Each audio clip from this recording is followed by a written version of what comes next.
things, the city of San Antonio said before we move forward and accept your resolution, you have to talk to Right. Kirby because we're the closest one there. Talk to Kirby, but we can wait to see what they do. I don't know, Jan. Well, and just so we know, so other entities that have already issued resolutions of support, are we able to share that? Yes, oh yes, you're absolutely able to So share that. SAWS, Alamo Heights, and what was the other one? Fair County, there's Water Control District. Right, Water District, right. So this would be the final one that they need, which would assist them with that application process to San Antonio. And so, you know, you could wait, but I know that part of that process is for them to be able to say they've gone and spoken to the different entities and gotten that support in advance. On the 20th is really just a public hearing for San Antonio residents, and it's a Zoom here, or virtual hearing, so Kirby residents, anyone who's interested, that information was in the letters that a lot of our residents received, so they could listen in or participate in that as well if there are additional questions.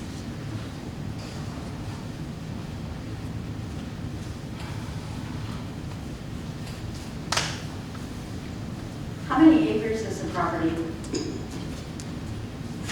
Just out of curiosity. I think it's 30, it's either 38 or 39 acres, and We 9, have the maps on this presentation here that we can put up. let me see.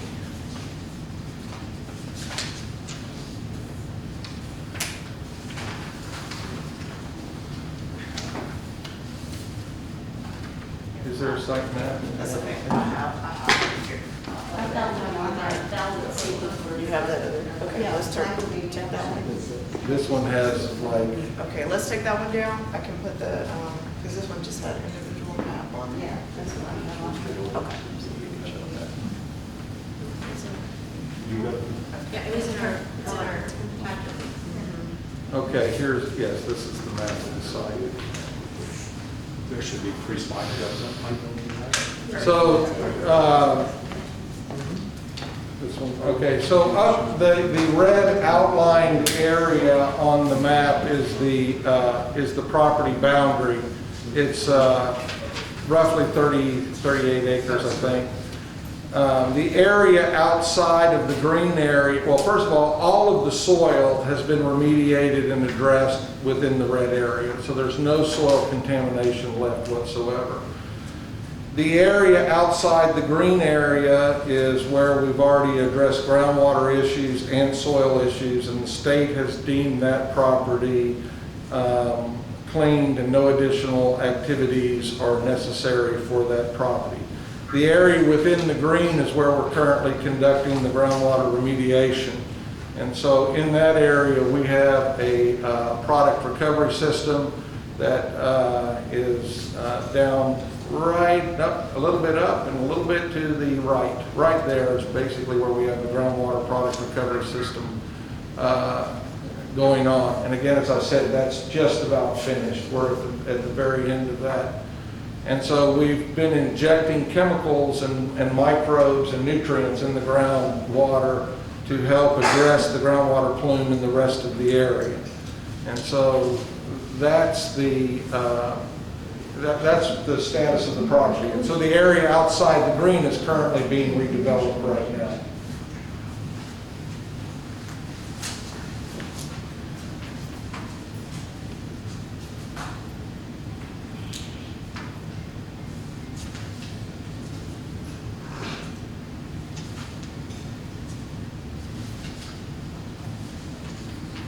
Mike, do you have thoughts on that?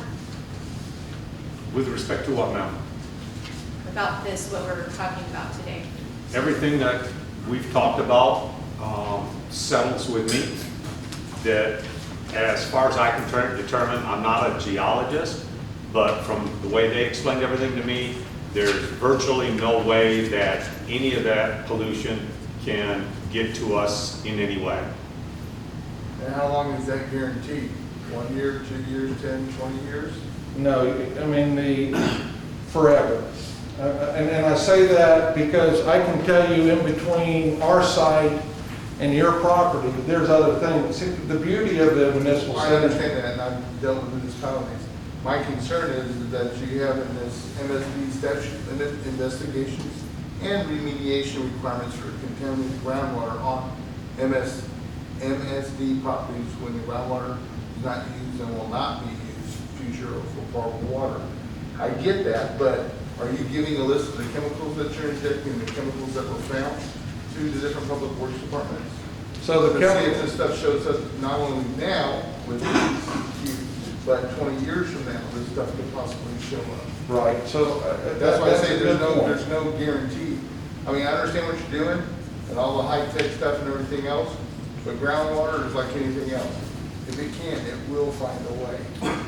But where I'm trying to go with this, first of all, I mean, we've been monitoring this site for over 10 years now, and so far the plume's not going anywhere. The chemicals that we're talking about are petroleum hydrocarbons like benzene, toluene, the things that are in gasoline, and chlorinated solvent, trichloroethylene.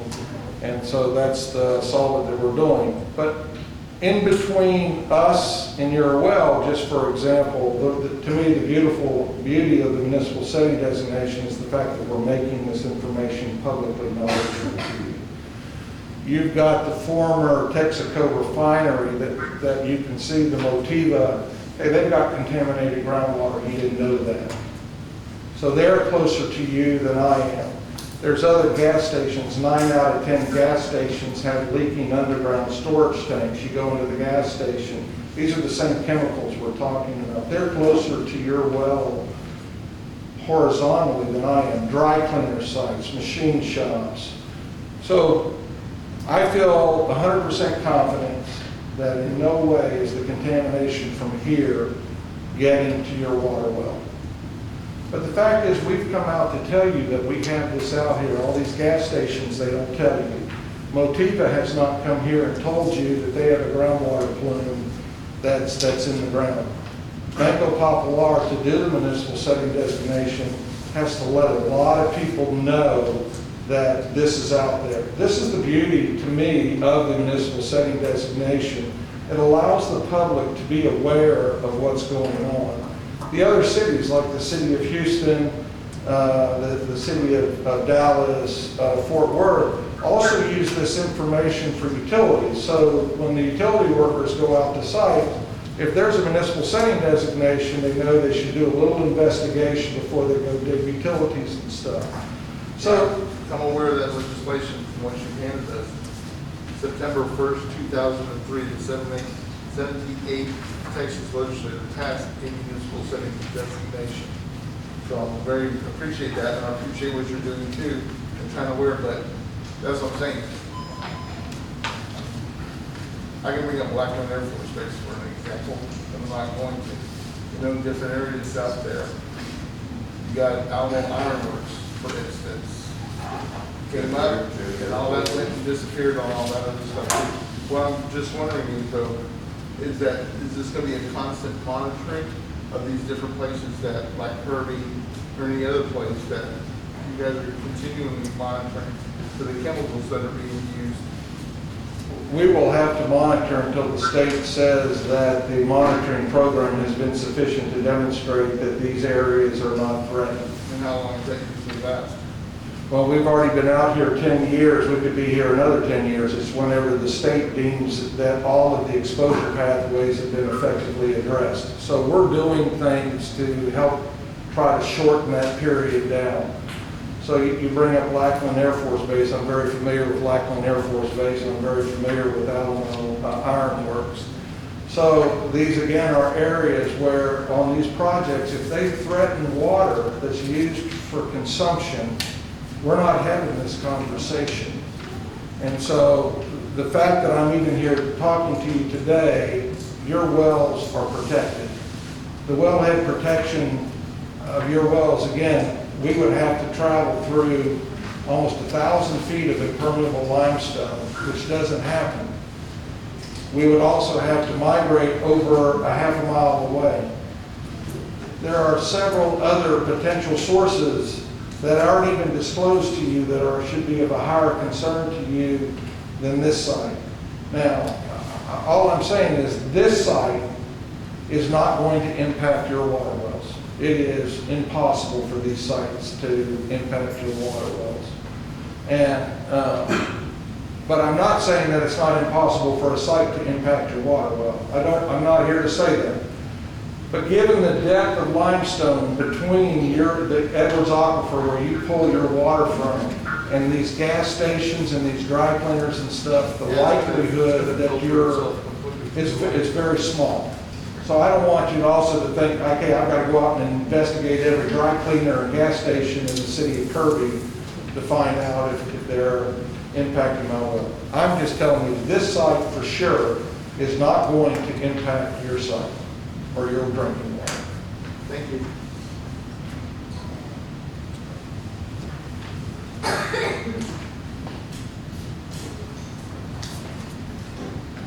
Any other questions?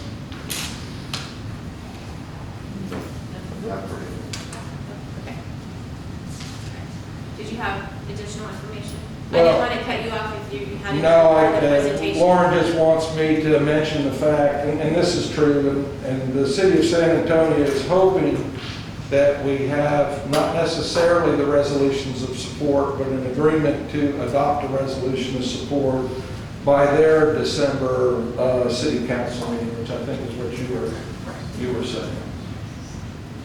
So, and the other thing important to note is that we have delineated the plume. We know where the plume is located, and that's why I can say with confidence that we're not impacting and not going to impact your drinking water wells. And thank you very much. And if you have other questions, Mike knows how to get in touch with us. And please feel free to call us if you have questions. Don't hesitate. Thank you. And thank you. Thank you for being here this evening. Thank you. You too, Laura. Absolutely. Thank you, sir.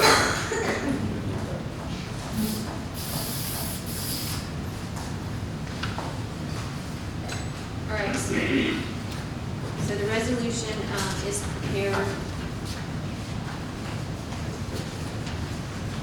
You've all had a chance to read it.